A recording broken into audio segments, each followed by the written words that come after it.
எல்லாருக்கும் வணக்கம். இது NNST அஃபீஷியல். நம்ம ஊரில் நம்ம கண் முன்னாடியே பல விஷயங்கள் நடக்கும்.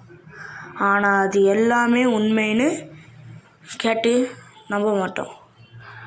ஆனால் இன்றைக்கி சொல்ல போகிற இந்த சம்பவம் 2015 கோயம்புத்தூர் டு பொள்ளாச்சி ஹைவே ரோட்டில் நடந்த ஒரு உண்மையான சம்பவம். இதை கேட்டவங்க ரத்தமே உறைஞ்சு போயிடும். ஸோ வாங்க வீடியோக்குள்ளே போகலாம். நேரம் ராத்திரி 11 மணி. அஸ்வின் ஒரு மெக்கானிக். அவனுக்கு ஒரு கால் வருது. ஒரு வெள்ளை கலர் கார் ஹைவே ஓரத்தில் பஞ்சராகி நின்று இருக்கு. அஸ்வின் ஸ்பாட்டுக்கு போனான். அங்கே சுற்றியெல்லாம் இருட்டு. அந்த காரோட ஹெட்லைட்ஸ் மட்டும் விட்டு விட்டு விட்டு விட்டு எரியுது. அஸ்வின் காருக்கிட்ட போய், சார் யார் கால் பண்ணீங்கன்னு கேட்குறான்.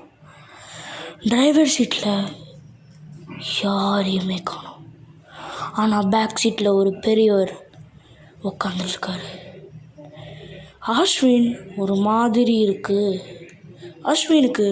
மாதிரி இருக்கு போல். இருந்தாலும் டயரை மாற்ற ஆரம்பிக்கிறான். அப்போ தான் அந்த பெரியவர் விண்டோவை மெதுவாக இறக்கி ஒரு விஷயம் சொல்கிறார்.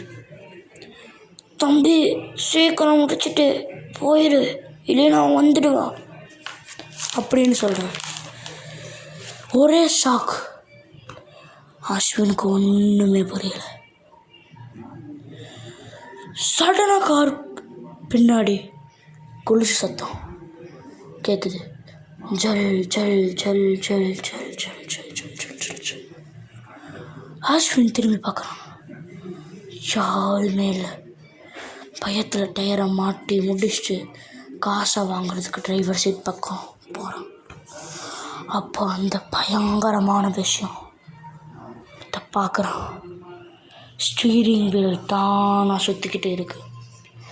டிரைவர் சீட்டில் யாருமே இல்லை. அஸ்வின் பறந்து போய் பேக் சீட்டில் பார்க்குறான். இப்போ அந்த பெரியவர் உடம்பு, அவரோட மூஞ்சியில் ரத்தம் வந்துட்டுருக்கு. அவரோட கண் இமையெண்டு வெள்ளையாக இருக்கு. அவர் மெதுவாக அஸ்வின் கால்கிட்ட வந்து சொல்கிறாரு, நாங்கள் எல்லாரும் 10 வருஷத்துக்கு முன்னாடி இந்த இடத்துல ஆக்சிடெண்டால்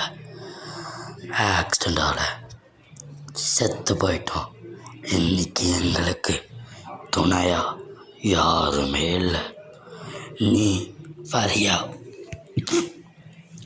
அஸ்வின் அங்கே இருந்து தப்பிச்சு ஓடி வந்துட்டான்.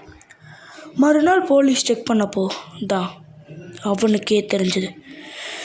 2005 அதே நம்பர் காரில் அங்கே ஆக்சிடெண்ட் ஆகி அப்போது ஒரு பொண்ணும் ஒரு அப்பாவும் இறந்து போயிருக்காங்கன்னு.